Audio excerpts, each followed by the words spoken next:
की मांग की। यूपी के चर्चित अपट्रॉन लैंड स्कैम मामले में ईटीवी की खबर का बड़ा असर हुआ है।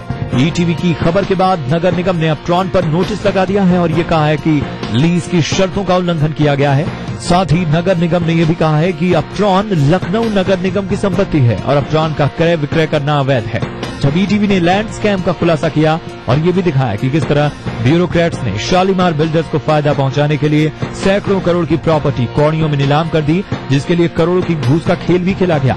मगर इन सब में जहां सरकारी संपत्ति शालीमार को तोहफे में दे दी गई, वहीं अपट्रॉन के कर्मचारियों को सड़क पर लापटका गया। हालांकि अभी भी अपट्रॉन के कर्मचारी दफ्तर आते हैं, कर्मचारियों के नाम सरकारी बही खाते और रजिस्टर में दर्ज हैं, रोजाना दफ्तर पहुंचते हैं, अपनी हाजिरी लगाते हैं, मगर तनख्वाह कटकर आधी मिलती है। अपट्रॉन लैंड लूट के इस मामले में अब नया मोड़ सामने आया है। बताया जा रहा है कि रजिस्ट्री ऑफिस से अपट्रॉन के लीज के पेपर गायब हो गए हैं और ये पेपर उप निबंधक के दफ्तर से गुम हुए हैं। 1985 के रजिस्टर में अपट्रॉन को दी गई जमीन की लीज डीड नहीं है। जौनपुर में रेल राज्य मंत्री अधीर रंजन चौधरी के कार्यक्रम का कवरेज करने गए मीडिया कर्मियों के साथ जीआरपी के जवानों ने बदसलूकी करने के साथ ही गाली गलौज तक किया। जीआरपी के जवानों से नाराज सभी पत्रकार कार्यक्रम का बहिष्कार करते हुए धरने पर बैठ गए। एक तरफ रेल राज्य मंत्री अधीर रंजन चौधरी कार्यक्रम में लीन रहे, दूसरी तरफ पत्रकार धरने पर थे। 1 घंटे बाद मौके पर पहुंचे सीईओ जीआरपी वाराणसी ने आरोपी सिपाही को निलंबित करने का ऐलान किया। तब जाकर पत्रकारों ने अपना प्रदर्शन खत्म किया। गाजियाबाद में पिछले 24 घंटों के भीतर दूसरी बार सुरक्षा में तैनात पुलिस पर फायरिंग की घटना हुई। शहर के पौष इलाके गोविंदपुरम में कार में सवार बदमाशों ने चेकिंग कर रहे पुलिस के 2 सिपाहियों पर फायरिंग कर दी। इससे दोनों सिपाही बाल बाल बच गए। घटना के बाद मौके से फरार बदमाशों ने इलाके के गॉड होम्स की मल्टी लेवल बिल्डिंग की पार्किंग में कार छोड़कर फरार हो गए। घटना के बाद से बौखलाई पुलिस ने बिल्डिंग की घेराबंदी कर बदमाशों की तलाश शुरू कर दी है। यूपी में भर्ती कराने के नाम पर लाखों रुपए की ठगी करने वाला छात्र नेता लखनऊ में गिरफ्तार हुआ है। मऊ में डिग्री कॉलेज के पूर्व छात्र संघ अध्यक्ष को गुंडवा इलाके से पुलिस ने इसी भर्ती की धोखाधड़ी में गिरफ्तार किया है। पुलिस के मुताबिक उत्तर प्रदेश पुलिस ने साल 2009 में सिपाही भर्ती के नाम पर इसने भर्ती के नाम पर कई अभ्यर्थी से ठगी की और हर एक अभ्यर्थी से 3.5 लाख रुपए वसूले थे। पूछताछ में पुलिस भी मानती है कि इस धोखाधड़ी में कई और लोगों के नाम आने बाकी हैं। कानपुर में क्रिकेट प्रेमियों ने भारत की ऑस्ट्रेलिया पर टेस्ट सीरीज की जीत का जश्न मनाया। क्रिकेट प्रेमियों ने आतिशबाजी कर अपनी खुशी का इजहार किया। पहली बार भारतीय टीम ने ऑस्ट्रेलिया को लगातार 3 टेस्ट मैचेस में मात दी है। इस मौके पर कानपुर के लोगों की खुशी देखते ही बन रही थी।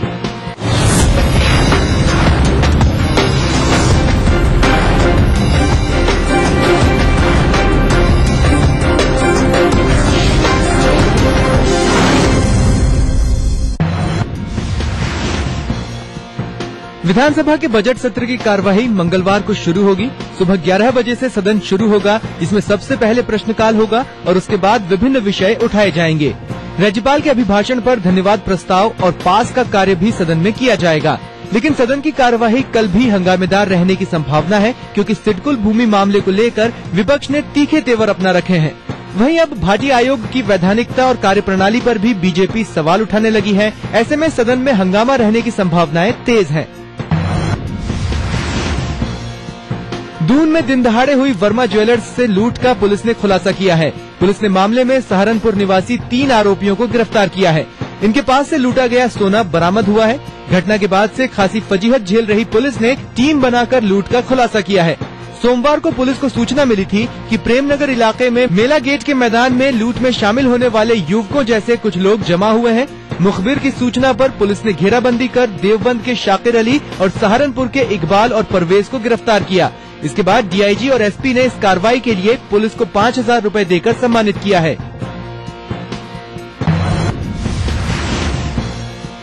उत्तराखंड क्रांति दल ने सरकार से समर्थन वापस ले लिया है। सोमवार को अचानक हुए इस घटनाक्रम में पार्टी अध्यक्ष त्रिवेंद्र सिंह पंवार के नेतृत्व में यूकेडी प्रतिनिधि मंडल ने राजभवन में समर्थन वापसी का पत्र दिया। समर्थन वापसी की घोषणा करते हुए यूकेडी अध्यक्ष ने कहा कि उन्हें पता है कि इससे सरकार पर कोई फर्क नहीं पड़ने वाला, लेकिन सरकार के जन विरोधी फैसलों को देखते हुए उन्होंने ये फैसला लिया। यूकेडी अध्यक्ष ने भू आवंटन कानून में बदलाव और प्रदेश की भूमि कौड़ियों के दाम भूमाफियाओं को बेचे जाने को प्रदेश सरकार के भ्रष्टाचार का उदाहरण बताया। वहीं यूकेडी द्वारा प्रदेश सरकार से समर्थन वापस लेने के फैसले का पार्टी के एकमात्र विधायक और सरकार में मंत्री प्रीतम पंवार ने विरोध किया है। प्रीतम पवार ने इस फैसले को यूकेडी अध्यक्ष त्रिवेंद्र पवार का निजी फैसला बताया। उन्होंने कहा कि इस समय समर्थन वापसी का वे कोई कारण नहीं समझते, इसलिए वे सरकार के साथ हैं और आगे भी रहेंगे। सिडकुल भूमि घोटाला और भाटिया आयोग पर प्रदेश की सियासत गर्मा गई है। जहां सत्र की शुरुआत से ही विपक्ष ने सरकार को जमकर घेरा, तो वहीं अब यह मामला सदन से सड़कों तक आ पहुंचा है। सोमवार को सिडकुल भूमि घोटाले की सीबीआई जांच करवाने, भाटिया आयोग को भंग करने और तराई बीज निगम के अध्यक्ष को तत्काल पद से हटाने की मांग को लेकर ज्ञापन सौंपा।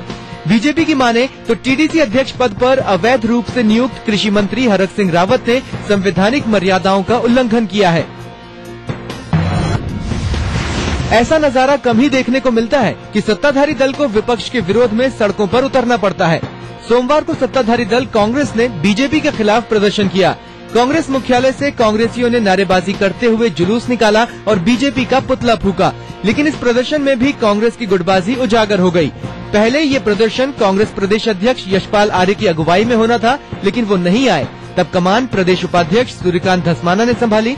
प्रदर्शन में कैबिनेट मंत्री दिनेश अग्रवाल भी शामिल होने वाले थे, लेकिन कांग्रेस उपाध्यक्ष का नेतृत्व होने के कारण वे कांग्रेस भवन से बाहर जुलूस में नहीं निकले। कांग्रेस उपाध्यक्ष राहुल गांधी ने सोमवार को उत्तराखंड के पार्टी सांसदों के साथ बैठक की। बैठक में केंद्रीय मंत्री हरीश रावत, गढ़वाल सांसद सतपाल महाराज, अल्मोड़ा सांसद प्रदीप टमटा के अलावा सांसद केसी सिंह बाबा और महेंद्र सिंह महारा ने शिरकत की। संसद भवन में दोपहर शुरू हुई बैठक घंटे भर चली, जिसमें राहुल गांधी ने पार्टी सांसदों के साथ संगठन से लेकर सरकार के तमाम मुद्दों पर चर्चा की। गढ़वाल सांसद सतपाल महाराज ने कहा कि राहुल गांधी के साथ हुई बैठक में गुटबाजी दूर कर एकजुटता से लोकसभा चुनाव लड़ने, केंद्र और राज्य सरकार की योजनाओं को जनता तक प्रचार प्रसार करने के लिए एक मॉनिटरिंग कमेटी गठित करने जैसे मुद्दों पर चर्चा हुई। देहरादून में रविवार को छात्र की हत्या मामले में चौंकाने वाला खुलासा हुआ है। खूनी हमले के पीछे की असल वजह स्मैक का सौदा निकला। गिरफ्तार आरोपी नशे के आदी हैं और पहले भी जेल जा चुके हैं। मामले में 3 आरोपियों की गिरफ्तारी के बाद पुलिस ने चौथे आरोपी मयंक सोढ़ी को भी गिरफ्तार किया है। मयंक ने ही सौरभ जोशी और आशु को घटना स्थल पर बुलाया था। इनके पास स्मैक थी, जिसे बिना पैसे दिए लूटने के प्रयास में आरोपियों ने जानलेवा हमला कर दिया था।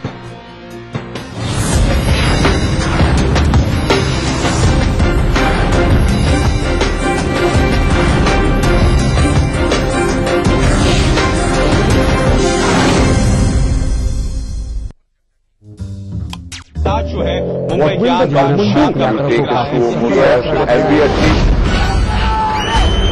अगर आपको इस न्यूज चैनल पर दिखाई गई किसी खबर या कार्यक्रम से शिकायत है तो न्यूज ब्रॉडकास्टिंग स्टैंडर्ड्स अथॉरिटी को लिखें। ज्यादा जानकारी के लिए www.nbanewdelhi.com पर लॉग ऑन करें। पहाड़ी संस्कृति की पहचान लेकर आज का उत्तराखंड बढ़ चला है नई दिशा में नई आशाएं लेकर। उस राह पर घटती हर एक घटना करती है असर जनता पर, प्रदेश को देती है नया मोड़, तय करती है आगे का सफर। अपना उत्तराखंड इस समय पर। इस न्यूज के सह प्रायोजक हैं स्वामी मोबाइल, मोबाइल फॉर मी। तमाम रोशनी के बीच जिसमें पलके नहीं झपका, जो लगातार चला रेड कारपेट पर बिना विश्वास डगमगाए, जिसकी शोहरत ने छुआ बुलंदियों को पूरे हफ्ते। मैं पराग छापेकर उस कार को लाऊंगा आप तक दिल से हर रविवार दोपहर 3:30 बजे। आवारा हूँ या गर्दिश में हूँ, आसमान का तारा हूँ। लेके पहला पहला प्यार भर के आंखों में कुमार, जादू नगरी से आया है कोई जादूगर। ये रातें, ये मौसम, नदी का किनारा, ये चंचल हवा। कहा दो दिलों ने कि मिलकर कभी हम न होंगे जुदा। भूले बिसरे गीत देखना ना भूले। शहर से, गांव से, यहाँ से, इन गलियों से, यहाँ से भी न्यूज हर तरह की। हादसों का शहर, दिमागी बुखार से सभी तैयारियां, रोग फैल रहे, सियासत, बादलों, सैकड़ों की जाने गई हर जगह की लखनऊ, मेरठ, कानपुर, वाराणसी, गोरखपुर, हल्द्वानी, बुंदेलखंड, इलाहाबाद। हर दिन 24 घंटे ETV न्यूज।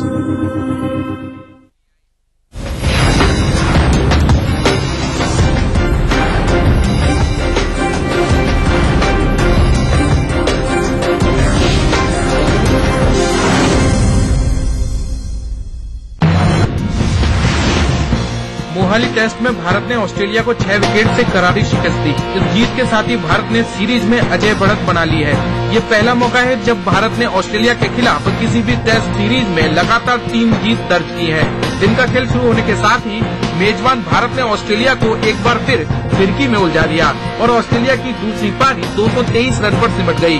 भारत को जीत के लिए 133 रनों का लक्ष्य मिला, जिसे भारत ने 4 विकेट के नुकसान पर हासिल कर लिया। पहली पारी में शानदार शतक लगाने वाले शिखर धवन चोट के चलते बल्लेबाजी करने नहीं उतरे। उनकी जगह चेतेश्वर पुजारा ने मुरली विजय के साथ ओपनिंग के लिए आए। भारत की तरफ से विराट कोहली ने 34, मुरली विजय ने 26 और चेतेश्वर पुजारा ने 28 रनों का योगदान दिया। अपना पहला टेस्ट खेल रहे शिखर धवन को उनके शानदार शतक के लिए मैन ऑफ द मैच चुना गया। बिल पर हुई सर्वदलीय बैठक और फिर केंद्रीय कैबिनेट की हुई बैठक के बाद इस बिल के पारित होने के पूरे आसार लग रहे हैं। केंद्रीय कैबिनेट ने इस मसले पर राजनीतिक दलों की राय के बाद सहमति से सेक्स की उम्र 18 साल किए जाने की बात मान ली है। सर्वदलीय बैठक के बाद संसदीय कार्य मंत्री कमलनाथ ने मंगलवार को बिल को पारित होने की पूरी उम्मीद जताई है। कमलनाथ ने यह भी बताया कि इस बिल को लेकर 6 से 7 संशोधन आ सकते हैं। एंटी रेप बिल पर हुई सर्वदलीय बैठक में राजनीतिक दलों के बीच कई मुद्दों पर सोमवार को सैद्धांतिक सहमति बनी। खासकर लड़कियों का पीछा करना और ताकझाक करने से जुड़े प्रावधान में बदलाव अब जमानती होंगे। पहले इन्हें गैर जमानती की श्रेणी में रखा गया था। अब एंटी रेप बिल मंगलवार को संसद में नए स्वरूप में पेश किया जाएगा। केंद्रीय इस्पात मंत्री बेनी प्रसाद वर्मा के सपा प्रमुख मुलायम सिंह के खिलाफ विवादास्पद बयान को लेकर सोमवार को लोकसभा में जबरदस्त हंगामा हुआ और इस हंगामे के कारण लोकसभा की कार्रवाई दोपहर 2 बजे तक के लिए स्थगित करनी पड़ी। केंद्रीय मंत्री बेनी प्रसाद वर्मा ने मुलायम सिंह यादव पर आतंकवादियों से मिले होने का आरोप लगाया, जिस पर मुलायम सिंह यादव ने सदन में उन पर हमला किया। उसके बाद बेनी प्रसाद ने एक बार फिर सदन में कह दिया कि मैं इस बात पर पूरी तरह से अडिग हूँ कि मुलायम सिंह यादव के आतंकवादियों के साथ रिश्ते हैं और वे आतंकवादियों से मिले हुए हैं। इधर इस मुद्दे पर मुलायम सिंह यादव ने केंद्रीय इस्पात मंत्री बेनी प्रसाद वर्मा के इस्तीफे की मांग की है। बेनी प्रसाद वर्मा के विवादास्पद बयान पर मुलायम सिंह यादव ने कहा कि अगर वे आतंकवादियों से मिले हुए हैं तो सरकार उन्हें जेल भेज दे या उन्हें मंत्री से बर्खास्त करे। वहीं केंद्रीय इस्पात मंत्री बेनी प्रसाद वर्मा ने इस पूरे मामले में अपने बयान से पीछे हटने को तैयार नहीं है और उन्होंने माफी मांगने से भी इनकार कर दिया है। बेनी मुलायम विवाद पर कांग्रेस प्रवक्ता जनार्दन द्विवेदी ने अपने मंत्री बेनी प्रसाद वर्मा को मर्यादा में रहकर बोलने की नसीहत दी है। कांग्रेस महासचिव ने कहा कि पार्टी हर नेता को इस तरह की सलाह देती रहती है। साथ ही उन्होंने ये भी कहा कि पार्टी इस पूरे मामले को गंभीरता से ले रही है, क्योंकि मुलायम सिंह यादव यूपीए के समर्थक दल के सबसे बड़े नेता हैं। भाजपा ने कोयला खदान आवंटन घोटाले को लेकर एक बार फिर प्रधानमंत्री मनमोहन सिंह पर निशाना साधा है। एक अंग्रेजी दैनिक में छपी खबरों के बाद सोमवार को राज्यसभा में भाजपा सांसद प्रकाश जावड़ेकर ने इस मसले पर प्रधानमंत्री से इस्तीफा मांगा। वहीं वरिष्ठ भाजपा नेता यशवंत सिन्हा ने भी पीएम पर हमला बोलते हुए कहा कि जो नए तथ्य सामने आ रहे हैं उसके मुताबिक 2G स्पेक्ट्रम घोटाले की जानकारी प्रधानमंत्री को थी और जब ये घोटाला हो गया तब प्रधानमंत्री ने खुद को इससे अलग कर लिया। वहीं कांग्रेस ने विपक्ष के इन आरोपों को बेबुनियाद बताया है। इतालवी नाविकों के भारत वापसी के मामले में सुप्रीम कोर्ट ने सोमवार को सख्त रुख अख्तियार करते हुए आदेश दिया है कि इटली के राजदूत 2 अप्रैल तक भारत नहीं छोड़ सकते हैं। सुप्रीम कोर्ट ने सभी संबंधित अधिकारियों को इटली के राजदूत डेनियल मेंसिनी के देश से बाहर जाने से रोकने के लिए उचित कदम उठाने के आदेश भी दिए। देश की सर्वोच्च अदालत ने कहा कि इतालवी राजदूत अपनी विश्वसनीयता खो चुके हैं। सुप्रीम कोर्ट ने इस मामले की सुनवाई करते हुए कहा कि हमें अब इटली के राजदूत पर भरोसा नहीं है, हमें उनसे इस तरह की उम्मीद नहीं थी। दरअसल इतालवी राजदूत के लिखित आश्वासन के बाद भी भारत की सर्वोच्च अदालत ने हत्या के आरोपी इतालवी मरीन को 4 हफ्ते के लिए इटली जाने की इजाजत दी थी। अब इस मामले की अगली सुनवाई 2 अप्रैल को होगी। श्रीलंकाई तमिलों के मुद्दे पर डीएमके की यूपीए छोड़ने की धमकी के बाद केंद्र सरकार करुणानिधि को मनाने की कवायद में जुट गई है। करुणानिधि को मनाने के मकसद से 3 केंद्रीय मंत्री चेन्नई पहुंचे। केंद्रीय मंत्री पी चिदम्बरम, AK एंटनी और गुलाम नबी आजाद ने डीएमके प्रमुख से मुलाकात की। इन नेताओं ने यूनाइटेड नेशंस में भारत के रुख पर करुणानिधि से राय मशविरा किया। आपको बता दें कि सरकार ने कहा था कि UNHRC में श्रीलंका के खिलाफ आने वाले अमेरिकी प्रस्ताव पर सरकार करुणानिधि से राय मशविरे के बाद ही कोई फैसला लेगी। इधर खबरें ये भी है कि तमिलनाडु की मुख्यमंत्री जयललिता ने भी प्रधानमंत्री मनमोहन सिंह को पत्र लिखकर मांग की है कि भारत न केवल संयुक्त राष्ट्र में अपना रुख खड़ा करे बल्कि देश में भी कानून बनाकर इस मुद्दे पर जरूर कार्रवाई करे। वित्त मंत्री पी चिदम्बरम ने कहा है कि शुद्ध आर्थिक विकास और घटते निवेश के माहौल से निपटने के लिए सरकार ने साल 2013-14 में सार्वजनिक क्षेत्र की बैंकों के लिए 14,000 करोड़ रुपए निवेश किए हैं। साथ ही चिदम्बरम ने कहा कि 5 क्षेत्रों में 215 प्रोजेक्ट के लिए करीब 7 लाख करोड़ रुपए का निवेश अवरुद्ध होना चिंता का विषय है। चिदम्बरम ने ये बातें सार्वजनिक क्षेत्र के बैंक प्रमुखों के साथ बैठक के बाद मीडिया से कही। कोबरा पोस्ट के मनी लॉन्ड्रिंग के खुलासे पर प्रतिक्रिया देते हुए केंद्रीय वित्त मंत्री ने कहा कि इन आरोपों का सामना कर रहे 3 प्राइवेट बैंकों के खिलाफ रिजर्व बैंक ऑफ इंडिया और वित्त मंत्रालय ने जांच शुरू कर दी है और सारे सबूत जुटाने के बाद ठोस कार्रवाई जरूर की जाएगी। देश की महिलाओं को जल्द ही सभी बैंकों की ऑल वीमेंस ब्रांच की सौगात मिलने जा रही है। केंद्रीय वित्त मंत्री पी चिदम्बरम ने ये जानकारी देते हुए कहा कि सार्वजनिक क्षेत्र के बैंक प्रमुखों के साथ बैठक में ये पेशकश सामने आई है। उन्होंने कहा कि सरकार द्वारा खोले जा रहे महिला बैंक से अलग हटकर सारे लीडिंग बैंक अपनी महिला शाखा खोलना चाहते हैं और सरकार इसका स्वागत करती है। उन्होंने उम्मीद जताई कि आगामी 6 महीने में कई बैंकों की महिला शाखाएं काम करने लगेंगी। किसानों ने अपनी मांगों को लेकर आंदोलन तेज कर दिया है। सोमवार को दिल्ली के जंतर मंतर पर भारतीय किसान यूनियन के बैनर तले हजारों किसानों ने प्रदर्शन किया। इस प्रदर्शन में हरियाणा, पंजाब, उत्तर प्रदेश, मध्य प्रदेश और कर्नाटक के किसानों ने भाग लिया। प्रदर्शन में किसान यूनियन के अध्यक्ष नरेश टिकैत और राकेश टिकैत के अलावा सैकड़ों किसान नेता भी मौजूद रहे। प्रदर्शन में मौजूद नेताओं ने कहा कि जब तक सरकार हमारी मांगों को नहीं मानती है तब तक हम आंदोलन वापस नहीं लेंगे। 60वें राष्ट्रीय फिल्म पुरस्कारों का ऐलान हो गया है। इरफान खान अभिनीत पान सिंह तोमर को सर्वश्रेष्ठ फीचर फिल्म का पुरस्कार दिए जाने की घोषणा हुई है। साथ ही पान सिंह तोमर में दमदार अभिनय के लिए इरफान खान और मराठी फिल्म अनुमति में शानदार अभिनय के लिए अभिनेता विक्रम गोखले ने सर्वश्रेष्ठ अभिनेता का पुरस्कार अपने नाम कर लिया है। राष्ट्रीय फिल्म पुरस्कार 2012 में मराठी फिल्म धक के लिए उषा यादव को सर्वश्रेष्ठ अभिनेत्री का सम्मान हासिल हुआ है। वहीं धक फिल्म के लिए निर्देशक शिवाजी लोटन पाटिल को सर्वश्रेष्ठ निर्देशक के हकदार बने हैं। सर्वश्रेष्ठ मनोरंजन के लिए विक्की डोनर को लोकप्रिय फिल्म माना गया है। इसी फिल्म के बेस्ट सपोर्टिंग एक्टर अनु कपूर जबकि डॉली अहलूवालिया को बेस्ट सपोर्टिंग एक्ट्रेस का पुरस्कार दिए जाने का ऐलान किया गया। वहीं बेस्ट स्पेशल इफेक्ट्स के लिए तेलुगु फिल्म ईदा को पुरस्कार दिया गया है। मलयालम कवियत्री सुगाथा कुमारी को साल 2012 के प्रतिष्ठित सरस्वती पुरस्कार से सम्मानित किया जाएगा। यह सम्मान उनके काव्य संग्रह मन लेक्षुथु के लिए दिया जाएगा। इस कृति का अंग्रेजी अनुवाद the writing on the sand से प्रकाशित हुई है।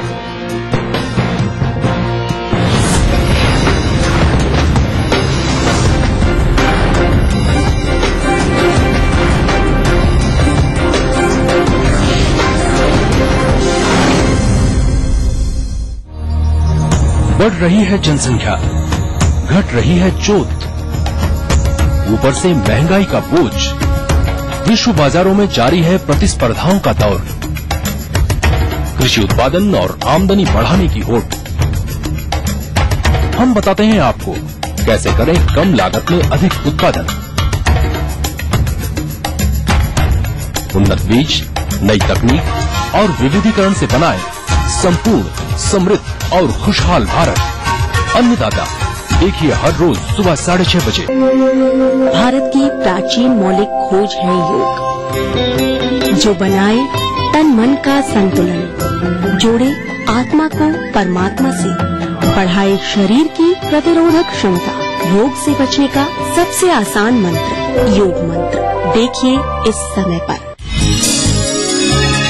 लखनऊ और देहरादून दोनों राजधानी शहर जिनके नस नस में है रफ्तार। कामकाज से जब मिले फुर्सत, हर खासो आम जानना चाहता है राजधानी की हर एक घटना, हर एक बात, जिनसे दिन भर रही हलचल। इसलिए देखिए राजधानी से इन समयों पर। इस न्यूज के सह प्रायोजक हैं कुबेर मसाला, स्वादिष्ट जीवन चाहे हर मन।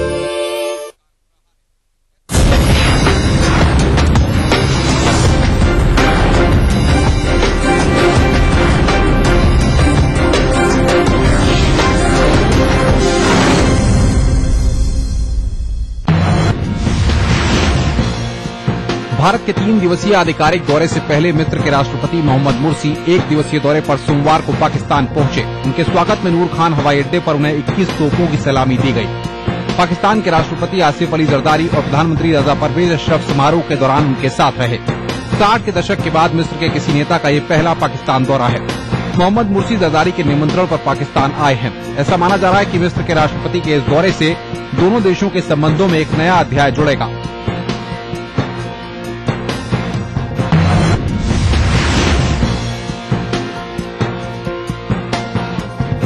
पाकिस्तान के पेशावर में कोर्ट परिसर के बाहर हुए 2 आत्मघाती हमलों में कम से कम 4 लोगों की मौत हो गई है, जबकि 2 दर्जन से ज्यादा लोग घायल हो गए। पुलिस के मुताबिक एक आत्मघाती हमलावर का पुलिसकर्मियों से सामना हुआ। जहां पहला बम धमाका हुआ, वहीं दूसरा आत्मघाती हमलावर कोर्ट रूम में घुस गया और खुद को उड़ा लिया। यहां एक महिला जज मामलों की सुनवाई कर रही थी, जो इस विस्फोट में घायल हो गई। पुलिस के मुताबिक करीब 30 लोग इन हमलों में घायल हुए हैं। अभी तक किसी आतंकी संगठन ने इन हमलों की जिम्मेदारी नहीं ली है।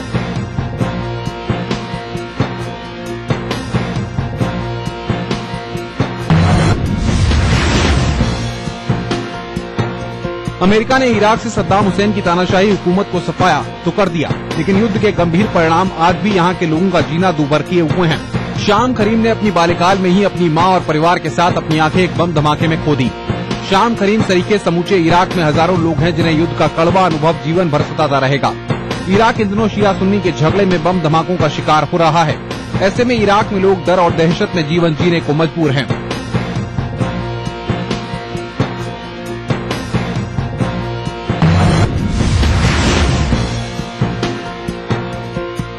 ऑस्ट्रेलिया ने भारत में रह रहे अपने नागरिकों के लिए यात्रा संबंधी परामर्श जारी किया है। परामर्श में ऑस्ट्रेलिया ने भारत में रह रहे और यहां घूमने आए अपने नागरिकों से आतंकवाद, अशांति, अपराध और सड़क दुर्घटनाओं के खतरों को देखते हुए उच्च स्तरीय सतर्कता बरतने को कहा है।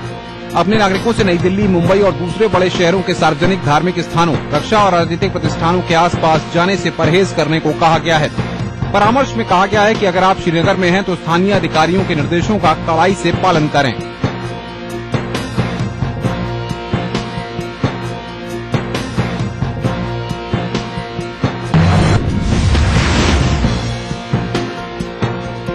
ऑस्ट्रेलिया की प्रधानमंत्री जूलिया गिलार्ड ने ऑस्ट्रेलिया और म्यांमार के बीच सीमित सैन्य सहयोग और व्यापार संबंध फिर से शुरू करने की बात कही है। गिलार्ड ने ये बात केबरा में म्यांमार राष्ट्रपति थैन सेन के दौरे के दौरान कही। सेन 1974 के बाद पहले म्यांमार नेता हैं जो ऑस्ट्रेलिया दौरे पर पहुंचे हैं, जहां उनका भव्य स्वागत किया गया। ऑस्ट्रेलिया जल्द ही म्यांमार में व्यापार और निवेश को बढ़ाने के लिए एक आयुक्त की तैनाती करेगा।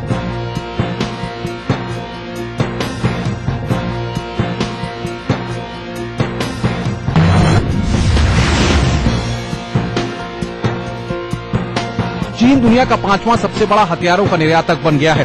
Swedish think tank Stockholm International Peace Research Institute यानी सिप्री के मुताबिक चीन ने ब्रिटेन को पछाड़ते हुए रुतबा हासिल किया है।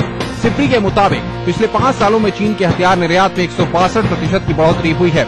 यहाँ ध्यान देने वाली बात यह है कि चीनी हथियारों का सबसे बड़ा खरीदार पाकिस्तान है, तो चीन के निर्यात का 55% हिस्सा खरीदता है।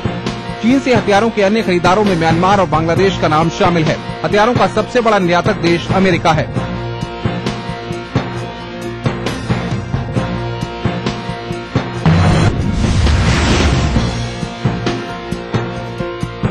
प्रदूषण के चलते स्वच्छ हवा के लिए जूझ रहे उत्तरी चीन वासियों को फिलहाल कोई राहत नहीं मिल पाई है। सुबह आई तेज आंधी से उड़ी धूल ने लोगों का सड़क पर चलना दूभर कर दिया है। वहीं विजिबिलिटी भी घट गई है। काम पर जाने के लिए मजबूर लोग पूरे चेहरे पर मास्क लगाकर घरों से निकले। मौसम विभाग ने लोगों को घर से बाहर न निकलने और मास्क लगाने के अलावा घर लौटने पर मुंह को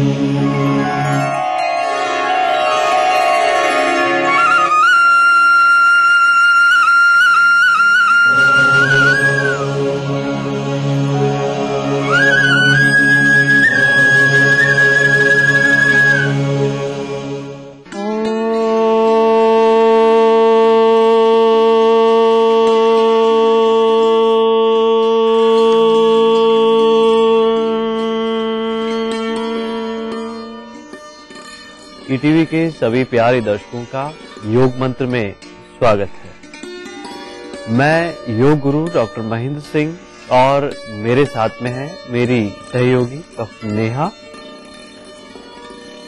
आज हम करेंगे अश्वासन का अभ्यास, लेकिन इससे पहले एक बार फिर से देख लेंगे कल हमने जिस आसन का अभ्यास किया था।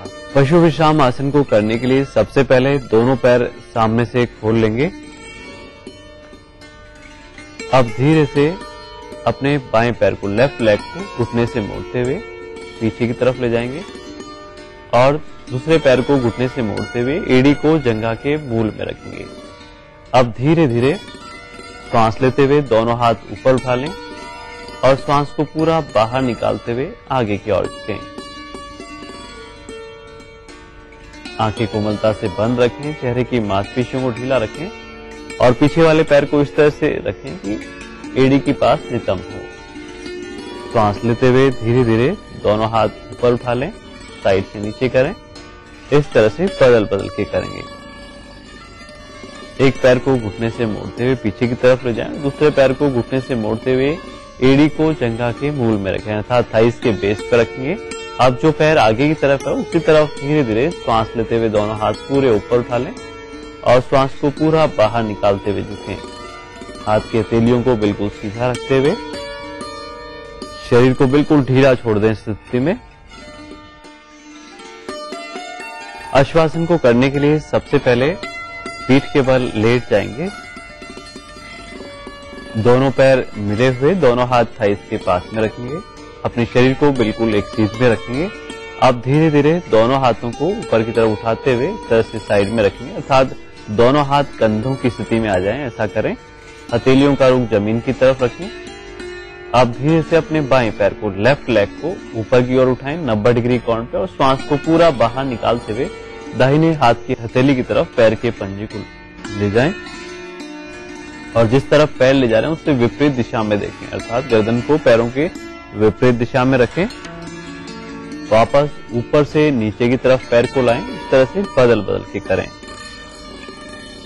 श्वास लेते हुए पैर ऊपर उठाएं और श्वास को पूरा बाहर निकालते हुए अधिकतम स्पाइन की ट्विस्टिंग करें और जब पैर का पंजा जमीन पर टिका लें तो कोशिश करें हल्का सा और कमर को पुश करते हुए, आगे की तरफ पुश करते हुए अधिकतम कमर से ट्विस्ट करें स्पाइन को। बदल बदल के इस तरह से करते रहेंगे। हाथ की हथेलियों का रुख जमीन की तरफ और दूसरा पैर बिल्कुल सीधा रखें और जब पैरों को वापस लेकर आएं तो पहले पूरा ऊपर की तरफ और फिर वापस नीचे की तरफ लेकर जाएं। श्वास का भी ध्यान रखें। श्वास लेते हुए ऊपर उठाना है पैर को, श्वास को बाहर निकालते हुए बाईं या दाईं तरफ पैरों को ले जाना है। पूरी एकाग्रता कमर पे रखते हुए अर्थात जिस प्रकार कपड़े हम निचोड़ते हैं उसी तरह से अपने शरीर की आकृति को बनाते हुए कमर से स्पाइन को ट्विस्ट करना है अधिकतम और फाइनल पोजीशन में कुछ सेकंड्स के लिए होल्ड भी करें, रुकें भी।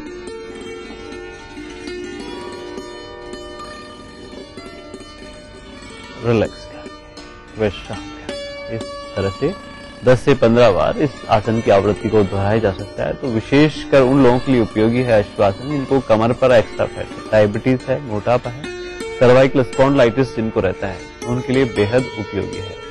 शारीरिक थकावट को दूर करता है अश्वासन का नियमित अभ्यास। आज का योग मंत्र है जिनके मुंह में बदबू आती है उन्हें खाना खाने के बाद 1-2 तुलसी के पत्ते चबा लेने चाहिए। इससे मसूड़ों के विकार भी दूर होंगे। जिनके मुंह में कीड़े लगे हैं, दांतों में कीड़े लगे हैं, उनके लिए भी बेहतर होगा ये। तो आज के लिए बस इतना ही। कल हम फिर हाजिर होंगे एक नए योग मंत्र के साथ। तब तक के लिए नमस्कार।